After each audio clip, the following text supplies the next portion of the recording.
দেশবাসী, আজকে আপনাদের সামনে খুব গুরুত্বপূর্ণ এবং মর্মাহত একটি বিষয় নিয়ে কথা বলতে আসছি। আমি কথা বলতে পারতেছি না, অসুস্থ।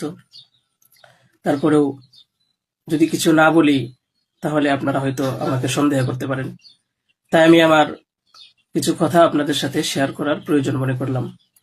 তো বিষয়টা হচ্ছে যে আপনারা দেখতে পাচ্ছেন যে সামাজিক যোগাযোগ মাধ্যমে আমাকে নিয়ে একটা বিষয় ভাইরাল হয়েছে, বিভিন্ন পত্রপত্রিকায় সেগুলো হয়তো প্রচার হচ্ছে।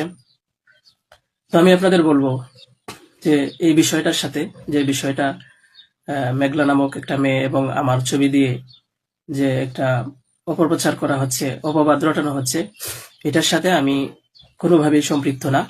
আমি এটার বিষয়ে কিছুই জানি না। আমি যদি বলি তাহলে বলবো যে এই মেয়েটা আমাদের এখানে পড়াশোনা করেছে, গত বছর পড়েছে এবং এর আগের বছরও পড়েছে।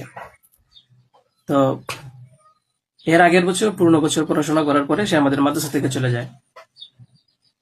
তো পরবর্তী বছর যখন মাদ্রাসা শুরু হলো তখন আমরা খোঁজ নিয়ে জানতে পারলাম যে কে কে আসে নাই।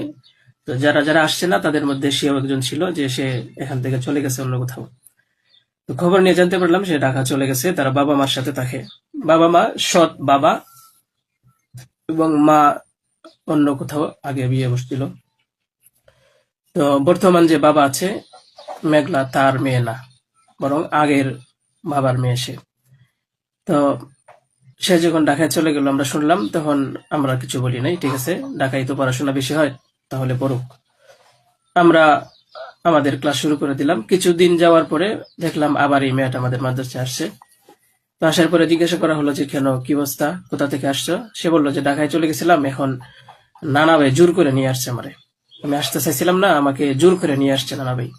দেশবাসী, আমি আপনাদের সাথে শুধু এই কথাটাই বলতে চাই যে যে মেয়েটা এখানে আসতে চাইছিল না, চাচ্ছিল না, তাকে কেন জোর করে আনা হলো? তাকে জোর করে আনার পিছনে কি কারণ ছিল বা তার কি স্বার্থ ছিল? পরবর্তীতে আমরা এটাও জানতে পারি যে এই মেয়েটা তার এই নানার সাথে রাতের বেলা ঘুমায়। সে নিজেই বলছে। কেন বলছে? যখন আমরা জিজ্ঞাসা করলাম যে তুমি হিজাব পরো না, অন্য মেয়েরা হিজাব পরে, তুমি বুরকা পরো না, অন্য মেয়েরা বুরকা পরে, কারণ তার চলাফেরা সম্পূর্ণ আলাদা ছিল। আপনারা চাইলে গ্রামে গিয়ে মাদ্রাসার ছাত্রছাত্রী যারা আছে তাদের সাথে কথা বলে দেখতে পারেন যে সে সম্পূর্ণ আলাদা ছিল। তার কোনো কিছুই আমাদের কমনের ভিতরে ছিল না, আমরা তাকে কন্ট্রোল করতে পারতেছিলাম না। তো সে এইভাবে কিছুদিন থাকার পরে আমরা ভাবলাম যে হয়তো তাকে আমরা রাখতে পারবো না, কারণ আমরা তাকে কন্ট্রোল করতে পারছি না।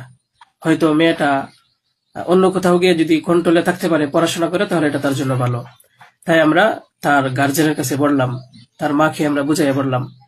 আমাদের উদ্দেশ্য এটাই ছিল যে তার মা যেন তাকে বুঝিয়ে বলে যায় যে হুজুরের কথা মেনে চলবা, মাদ্রাসার নিয়ম কানুন মেনে চলবা, এই কথাগুলো উনি বুঝিয়ে যাবেন। কিন্তু উনি কি করছেন যে ওনার মেয়েকে উনি বলছে যে না, আমি এখানে রাখবো না, নিয়ে চলে যাব। তো আমাদের এখান থেকে প্রায় 5-6 মাস আগে আমাদের মাদ্রাসা থেকে নিয়ে চলে গেছে। হয়তো পরবর্তীতে খবর নিয়ে জানতে পারলাম সিলেটে যেখানে উনি থাকে সেখানে নিয়ে গেছে। তো নিয়ে যাওয়ার পরে আহ এখন কিছুদিন আগে আবার আসছে, এসে বলতেছে যে এই দুর্ঘটনা, যে খুব বড় সমস্যা। যে কথাটা শোনার পরে আমার মতো একজন সাধারণ মানুষ, আমি আর সহ্য করতে পারছি না, আমি আর নিজেকে ঠিক রাখতে পারি নাই।